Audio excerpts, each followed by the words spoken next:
Bonjour à tous. Vous le savez, l'intelligence artificielle évolue à une vitesse folle. Mais qu'est-ce que cela veut dire concrètement pour nous? Dans cette vidéo, nous allons décortiquer ensemble les dernières IA super intéressantes qui viennent tout juste d'être publiées.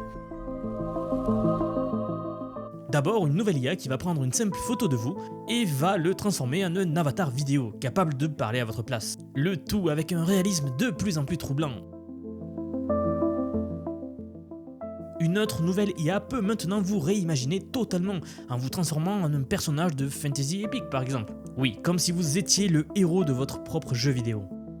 Et enfin, on passera au niveau supérieur, avec les IA qui ne se contentent plus de créer des images, mais qui génèrent des mondes entiers interactifs que vous pouvez explorer en temps réel, comme si vous étiez dans un rêve littéralement. Alors, pour chacune de ces technologies, nous allons voir ce qui est vraiment impressionnant, où se cachent leurs limites et surtout comment vous pouvez les utiliser dès aujourd'hui. Accrochez-vous, on plonge dans le futur de la création avec l'IA et ça commence maintenant. Au passage, si ce format vous aide, pensez à vous abonner et à vous inscrire à la newsletter, je vous envoie un résumé clair de toute l'actu de lundi à vendredi. Et pour les analyses en temps réel, rejoignez-nous sur x.com. Ceci étant dit, on commence. Donc voici la première IA qui pourrait bien changer la donne pour les créateurs de contenu qui n'ont pas forcément envie de se montrer. Ça s'appelle Stable Avatar. Le concept est simple mais puissant.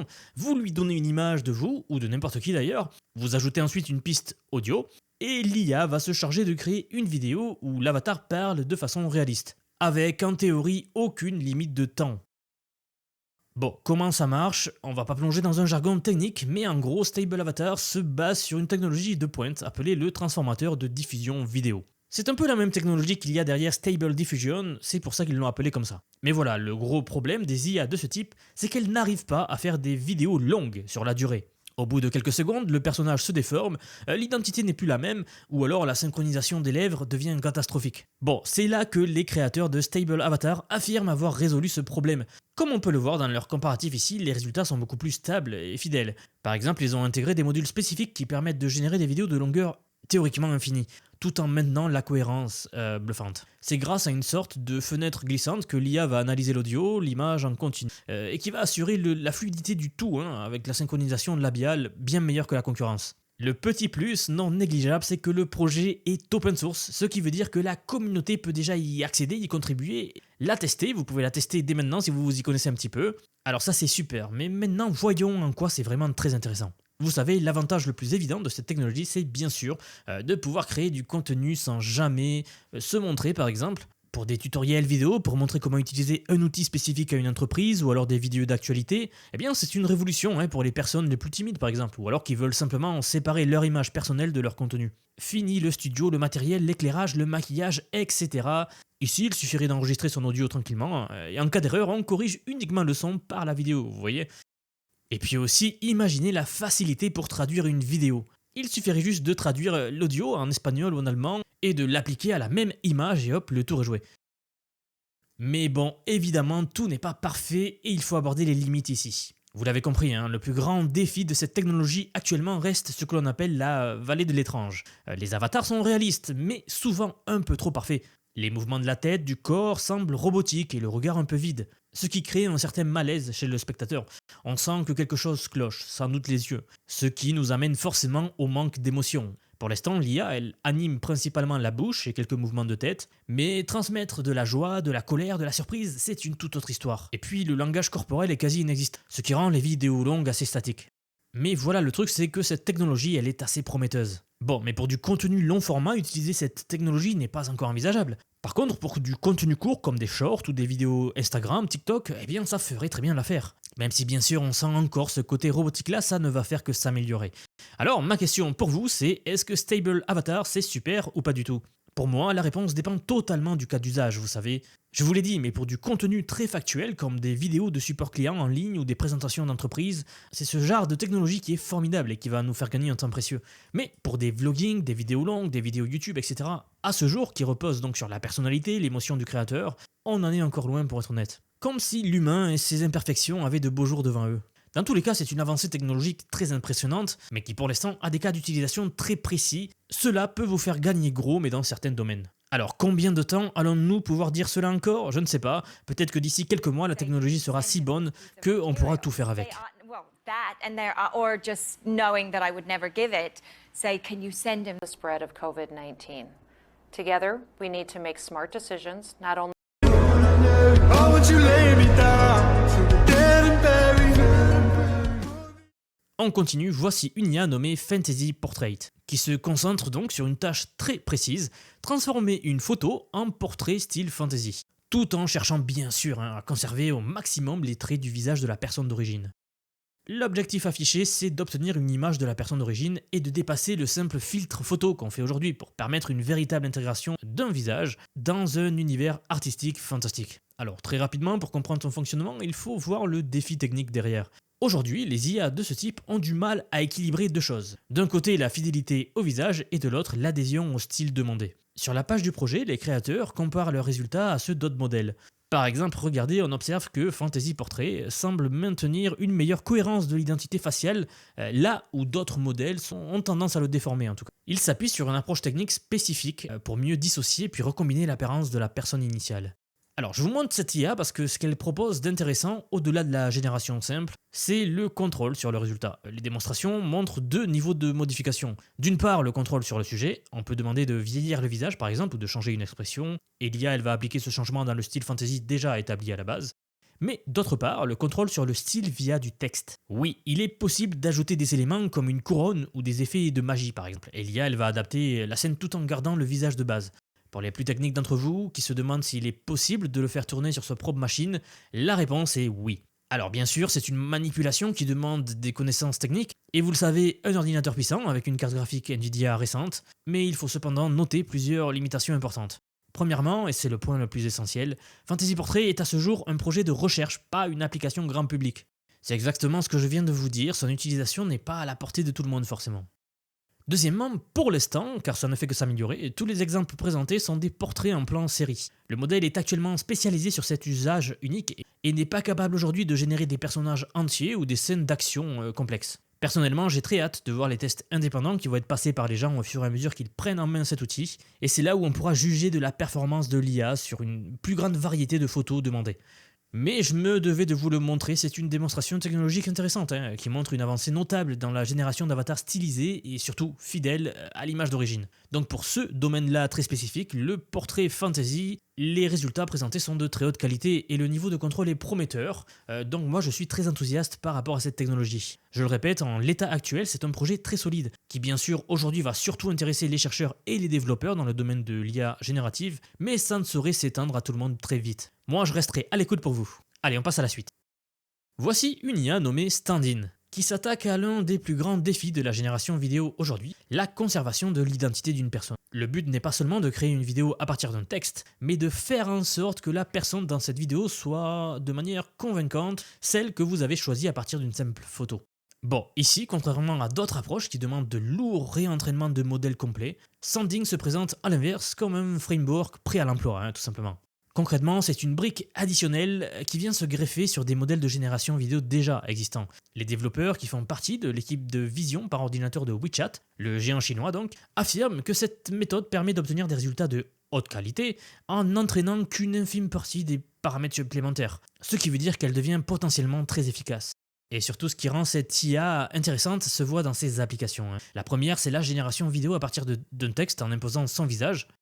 Vous donnez une photo de référence, un prompt qui décrit la scène, et l'IA va générer la vidéo en faisant la personne sur la photo, l'acteur principal donc. Deuxième application que font très peu aujourd'hui toutes les IA vidéo, c'est le swapping vidéo, c'est-à-dire de remplacer le visage sur une vidéo déjà existante, une fonction que certes les développeurs qualifient eux-mêmes d'encore expérimentale, mais c'est la raison pour laquelle je vous montre cette IA.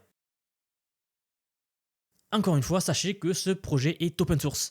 Donc oui, il est tout à fait possible de faire tourner Stand-in, cette IA, sur sa propre machine. Le code, le modèle, etc. est disponible sur GitHub et surtout il existe des intégrations pour des interfaces populaires comme Confi.ui que je pense vous connaissez, c'est le logiciel qui permet de faire des vidéos et des images IA localement sur son ordinateur. Eh bien la communauté propose déjà un plugin pour cette IA là. Pour utiliser ça, c'est une barrière à l'entrée de nouveaux utilisateurs qui est non négligeable, Mais c'est souvent pour ça que je vous montre des plateformes en ligne que vous pouvez utiliser sans matériel du tout pour faire tourner ce genre d'IA.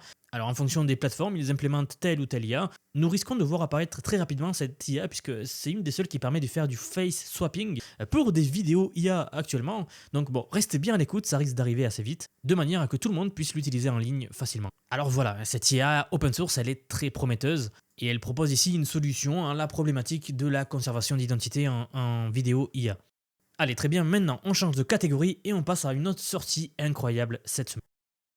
Vous le savez sans doute, je viens de couvrir l'incroyable démo de Genie 3, qui est l'IA de Google qui permet de créer des mondes interactifs entiers, générés à la volée, dont vous voyez ici quelques images d'ailleurs. C'est une technologie impressionnante, sans doute la plus impressionnante que j'ai été amené à voir, mais qui malheureusement reste pour l'instant propriétaire, c'est-à-dire non accessible au public et utilisée uniquement dans les laboratoires de Google. Bon, je vous dis ça car c'est là qu'interviennent les alternatives open source qui ont déjà commencé à émerger, et intéressante s'appelle Matrix Game V2. Cette IA se présente comme le premier modèle monde interactif, open source donc, capable de générer des séquences longues en temps réel.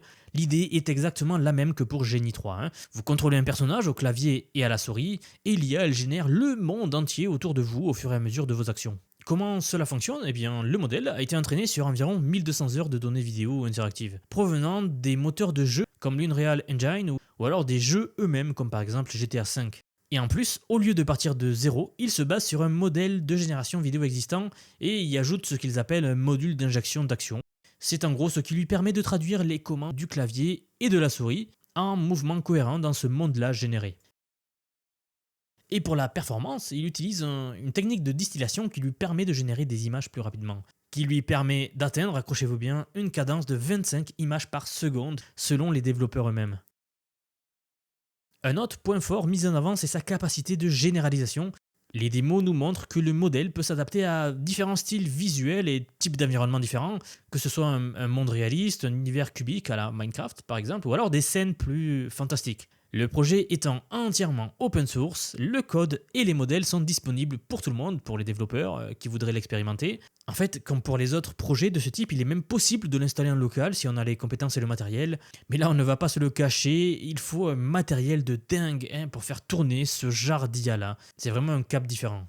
Car malgré tout, on reste sur un projet de recherche pour développeurs actuellement. Ce n'est en aucun cas un produit fini, mais c'est assez impressionnant de voir ce genre d'outil émerger juste une semaine après l'annonce de Genie 3, comme si les chercheurs n'avaient pas dormi pour nous sortir cela. Et ce qui est étonnant, c'est les 25 images par seconde annoncées. Je suis assez surpris, mais pour être honnête, je pense que la performance réelle aujourd'hui dépendra énormément de la machine utilisée à la base. Car je vous le rappelle, tout est généré en temps réel. Ah, et aussi, les vidéos de démo montrent des mondes visuellement intéressants, mais avec une physique parfois étrange et des interactions qui restent très basiques, et il est assez loin du niveau de Google Genie 3. Mais bon, ça c'est normal, il ne faut pas s'inquiéter, ce domaine évolue à une vitesse fulgurante. Tout ça n'existe que depuis 1 à 2 mois, du moins publiquement, donc imaginez où est-ce que nous en serons dans 1 an. Je pense qu'on y sera clairement dans 1 an. En tout cas, pour conclure, j'aimerais vous dire qu'il s'agit ici d'une excellente initiative open source qui suit de très près les avancées des grands laboratoires comme Google. Je le répète, j'ai été très surpris de les voir sortir ça aussi vite. C'est une démonstration technique solide qui prouve que la génération des mondes interactifs en temps réel, eh bien, ce n'est plus un concept de science-fiction, c'est ce qui arrive. C'est la suite du développement de l'IA d'ailleurs, et ceux qui développent ce genre d'application. D'ailleurs, au moment même où j'ai enregistré cette vidéo, Hunyan, le géant chinois, a dévoilé sa propre version de monde interactif généré par IA, qui s'appelle Hunyan Gamecraft, et on peut voir tout de suite dans leur démo que la qualité visuelle semble un cran au-dessus. L'objectif est identique, générer en temps réel un environnement exploitable à partir des actions d'une personne, mais la différence majeure ici dans sa façon de fonctionner vient des données d'entraînement. Là où Matrix Game, l'IA juste précédente qu'on vient de voir, était basée sur des moteurs de jeu, ici, Hunyan a utilisé plus d'1 million d'enregistrements de gameplay, donc issus de plus de 100 jeux AAA. On parle de certains titres comme Cyberpunk ou Red Dead Redemption. Et pour être honnête, la base de données utilisée ici est beaucoup plus massive que celle précédemment utilisée. C'est une autre innovation technique importante. Et puis, une autre innovation technique importante, c'est la manière dont l'IA va gérer la mémoire de la scène. C'est ce qui lui permet de faire des mouvements complexes, que vous compreniez bien, de se retourner et de retrouver la même scène telle qu'elle était, un point sur lequel beaucoup d'autres modèles n'arrivent pas à faire aujourd'hui. Autre chose intéressante mise en avant ici, c'est la cohérence temporelle et la fluidité des mouvements. Regardez, les vidéos montrent des travelings et des rotations de caméra qui sont beaucoup plus naturelles et stables que ce qu'on a pu voir chez Matrix Game.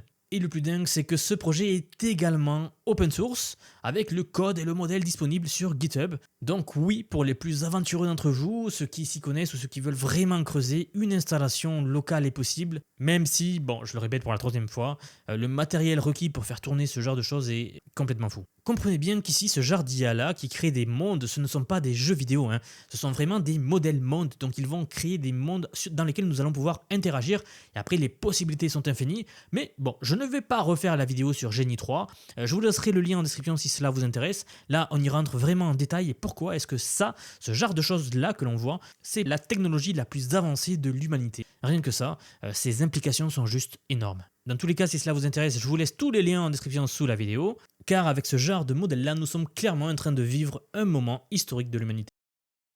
Depuis quelques mois déjà, j'ai construit un programme d'apprentissage unique. Je vous apprends l'IA sous tous ses aspects. C'est une formation pensée pour vous transmettre tout ce que je sais, alors non seulement sur les modèles comme ChatGPT, Claude, Grok, Eleven Labs et bien d'autres, mais surtout sur la manière de les intégrer concrètement dans votre vie, dans votre travail et dans vos projets. Et ce, que vous soyez salarié, indépendant ou entrepreneur. C'est une formation vivante, constamment mise à jour. Demain, je vais sortir la plus grosse mise à jour à ce jour de la formation. Ça fait un petit moment que j'en parle, mais elle arrive. Donc un module entier dédié à l'automatisation par IA, donc la création des agents IA, des espèces de salariés virtuels qui vont travailler pour vous et tout faire pour vous faire gagner des heures et des heures et des heures. Ça, c'est en ligne dans la formation. Je vous le disais également, j'ai déjà formé plus de 2500 personnes, nous approchons des 3000, donc déjà merci pour le soutien. Sachez qu'il n'y a pas besoin d'être développeur, pas besoin d'avoir un profil technique. Je vous prends par la main et pas à pas avec des leçons vidéo claires, des cas pratiques concrets, des modules complets pour que vous puissiez gagner du temps, de l'impact et surtout de l'avance. Dernier point mais pas des moindres, si vous nous rejoignez aujourd'hui, vous aurez accès à toutes les évolutions du futur sans surcoût et accès illimité à vie à tout ce que je vais vous apprendre. Donc aujourd'hui c'est paiement unique, ce n'est pas mensuel, c'est juste un paiement unique et vous aurez accès à vie à toutes les mises à jour que je vais faire en permanence puisqu'il faut bien suivre l'évolution de l'IA, n'est-ce pas ? Si cela vous intéresse, vous avez le lien en dessous de la vidéo, donc soit en description, soit en commentaire épinglé pour nous rejoindre. En tout cas, moi, je serai très heureux de vous accueillir dans le programme. Merci, comme d'habitude, pour avoir regardé cette vidéo. N'hésitez pas à vous abonner, à liker, et moi, je vous retrouve très vite dans la prochaine. À bientôt.